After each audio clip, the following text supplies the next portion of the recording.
Hey, it's Justin Goff, and I am here with Areeba, a Copy Accelerator member who, in the last year or so, has basically 5x her copywriting income. She was making around 30 grand back in 2020. Shot that all the way up to around 150 grand. And then this year is even on pace for doing more, having $20,000 months. All of this at the age of 22, and lives in Pakistan, and English is not even her first language. So beyond impressive. So I wanted to have Areeba on. We actually she had already been on once before, but she's had such a huge kind of leap in income as a copywriter. I wanted to bring her back to kind of talk about that big jump, kind of how that happened, and kind of some stuff she could share with you for helping you to kind of make the same leap in your copy career. So before we jump into that, though, let's give people who have never saw the previous interview, don't know you, a little background. So you're super young, you're very successful already. How did you actually get into the copywriting? I know you kind of started with Upwork and you were doing some stuff content wise. Tell me a little bit about that. Yeah, for sure. So basically, I started off on Fiverr and, doing basic content writing gigs like, rewriting content or writing about us pages or, writing product descriptions, like, doing very short form blog and article, if, style work. Then in 2020, I switched to copywriting. I was doing content and copywriting at the same time. And that is when around like in August or September, that is when I joined Copy Accelerator. So, in 2020, with the mix of both content and copy, I was doing around like, 30 to 35K. And then in 2021, I shifted my, entire focus to copywriting and my income shot to 150 grand. And now in 2022, I even more focused on copy. And now, I'm in a place to do around like 20K per month. Amazing. Amazing. So I know one question that'll come up a lot. So English was not your native language. How old were you when you actually started learning English? So I started learning when I was like really young. I think I was like 4 or 5. I basically went to a convent school. So yeah. Okay. And I know I remember last time, I think you said you got a lot of the kind of details of English language from watching TV shows. Yeah. From that too. So Nice. basically, you just have to like watch more TV shows, and even like if you're not that fluent in English, you can handwrite, a couple of emails, and just make that a habit, and it becomes easier. Nice. Love that. So let's kind of talk about this big leap. So you were doing 30K or so a year. You shot over to 150K. I have a few ideas in my head about what changed. I have a feeling, moving from content writing to copy, you were able to charge more. B, I bet you were probably able to upgrade your clients and get higher paying clients.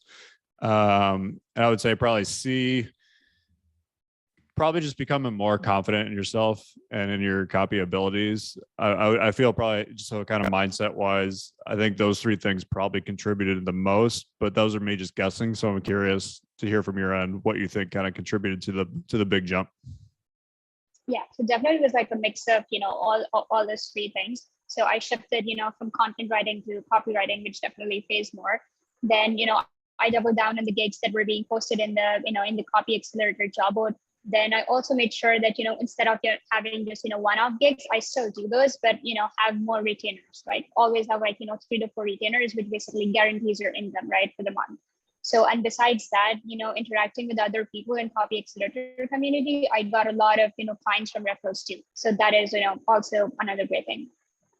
So let's talk about retainers a little bit, because a lot of copywriters love the idea of retainers, but they're not really sure how to go about it, how to get them. How did you actually structure your retainer deals? Were they kind of one-off clients that you turned into retainer clients? How did that work for you?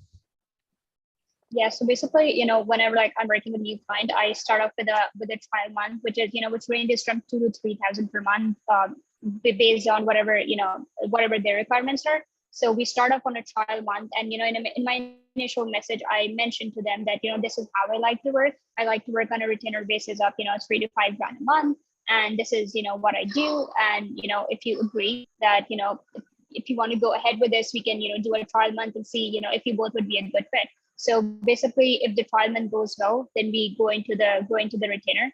but there are also some clients, who just want the one-off work. So I also, go for that with them. But definitely the focus is more on the retainer side. How many retainers do you currently have? Right now I have two. Two? Three. Okay. Love that. So yeah, so I mean, a big part of the retainer is really setting that kind of precedent beforehand, before you even work with them, and kind of dropping that idea in their head that if this goes well, I would like to do kind of more work for you on a more monthly basis. I'm assuming then you start with them at that certain price point, and then the price point goes up when you go to a longer term retainer.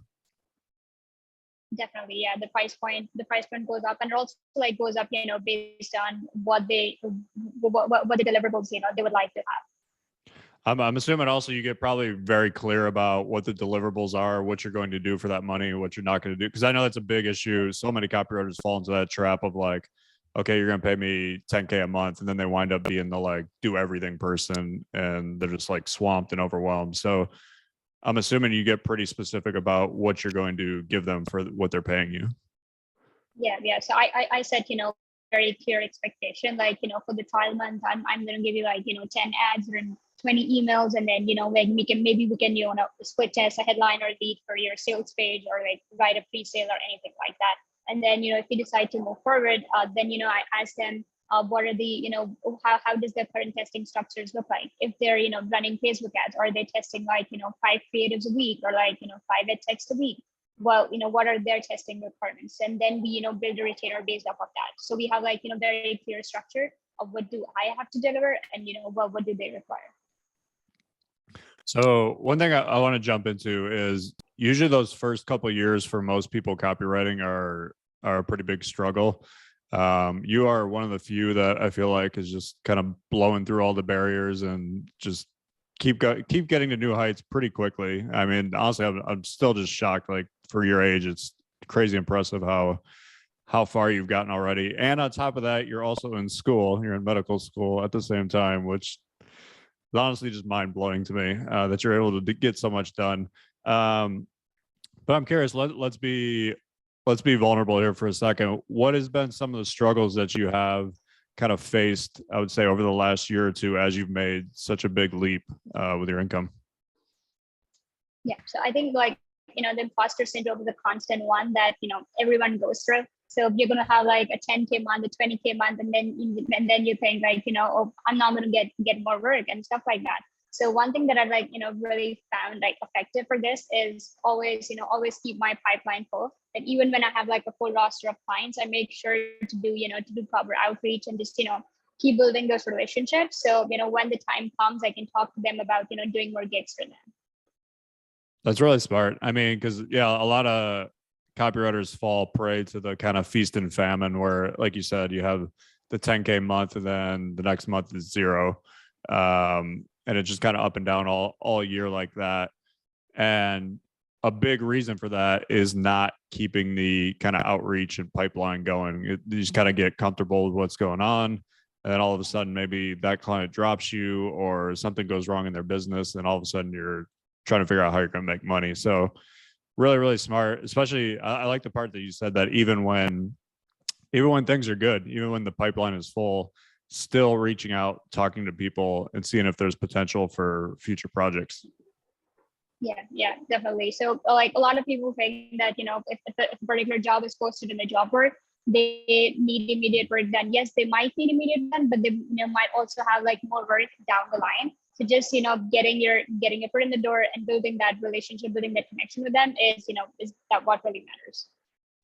So let's talk about that, because one of the questions I get all the time from copywriters who don't live in the US is, how do I actually build relationships with these clients? Because I'm not able to fly over to the US and come to events and stuff like that.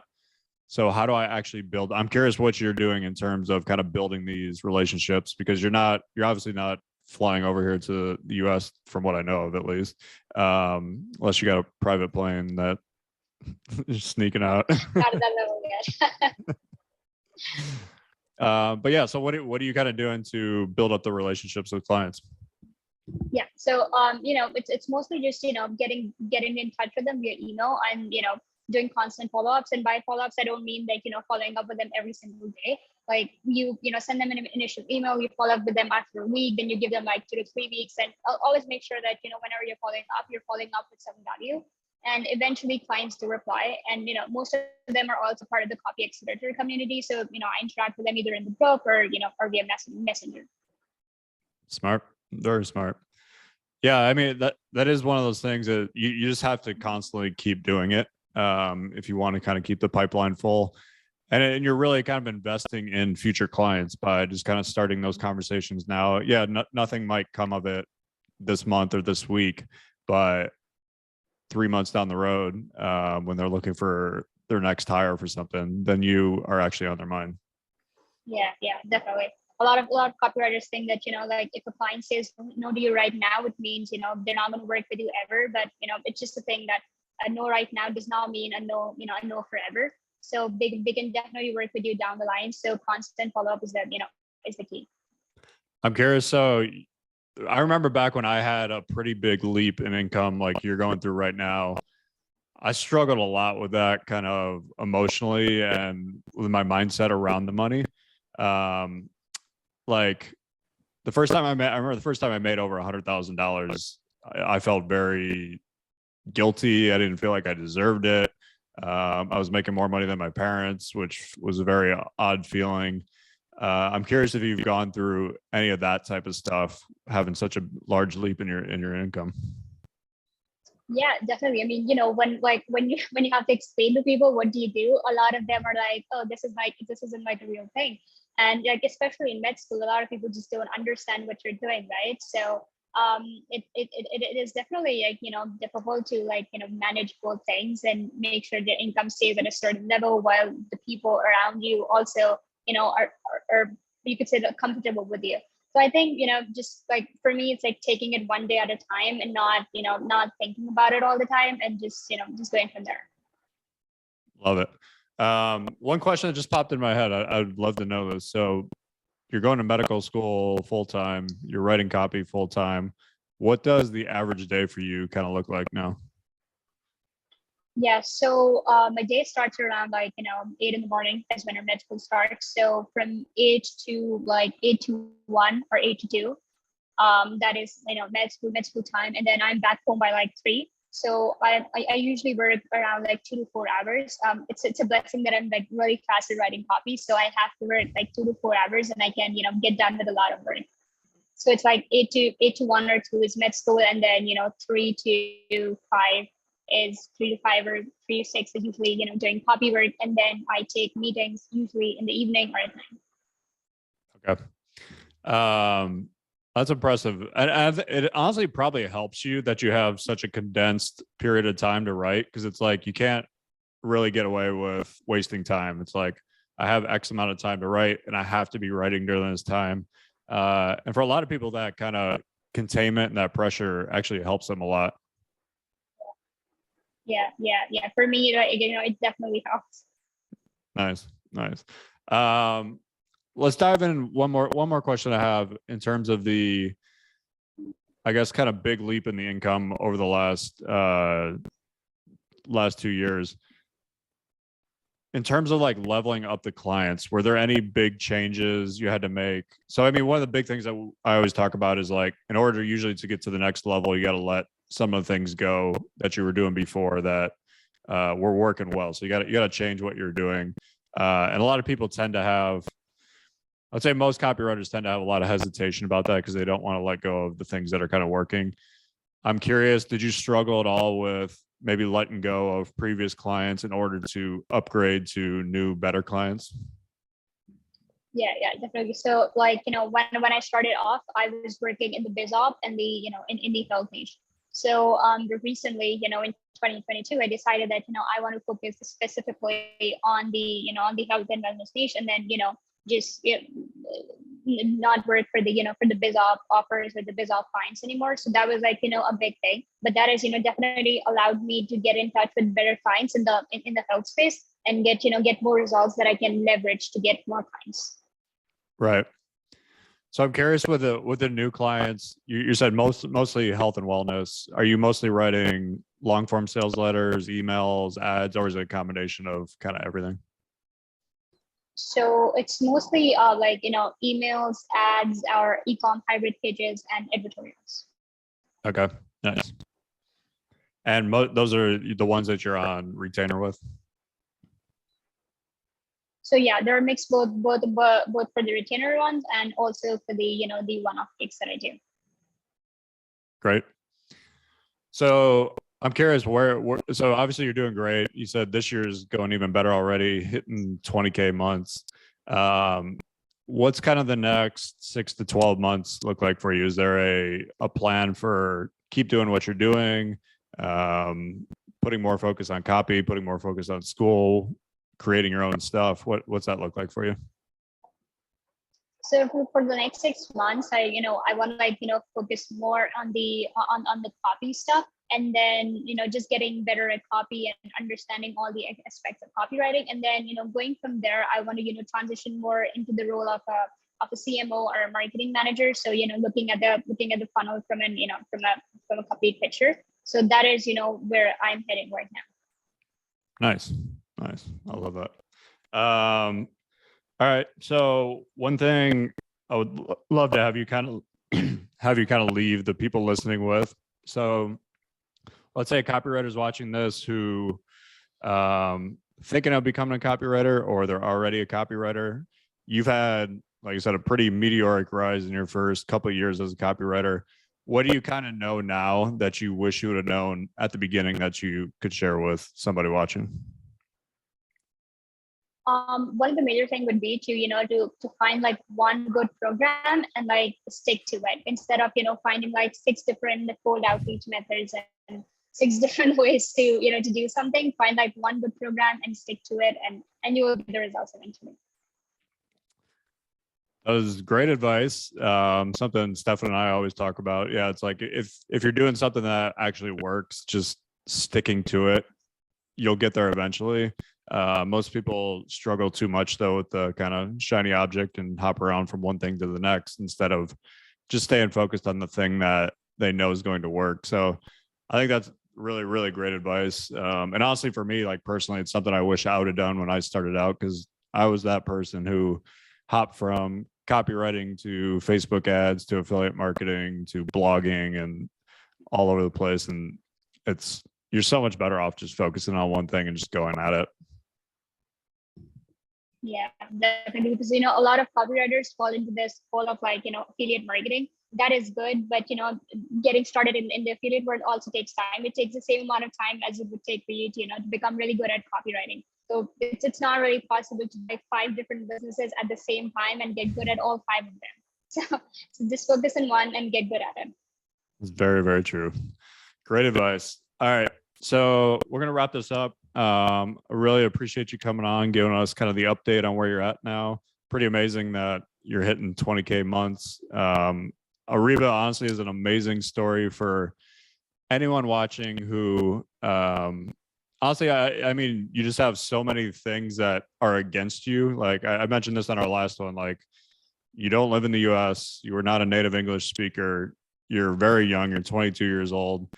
This industry is like 90% men, and you're a woman who's just dominating it. So the fact that you're doing all this at the age of 22 and while you're in medical school, which shocking, just amazing. So I'm really glad to have you back on, and glad that you shared your story with us, because I think it is going to help inspire a lot of people. So thank you for doing that. Thank you so much, Jessica. Awesome. Thank you.